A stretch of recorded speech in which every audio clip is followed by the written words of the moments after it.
Today we're gonna learn how to load the CS150B in less than 60 seconds. Let's get into it. First, make sure the tool is disconnected from the air supply. Next, let's make sure we got the real deal, a Stinger staple pack. We'll need 2 strips of staples and a reel of 200 caps. Let's load the caps. Open the cap magazine cover and place the reel inside. Then feed the lead cap into the chute until the cap stops.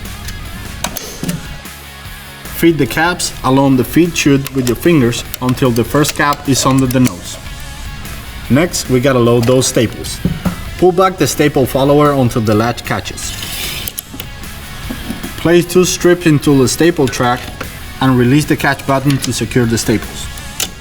That's it. From here, you just connect the air supply and you're good to go.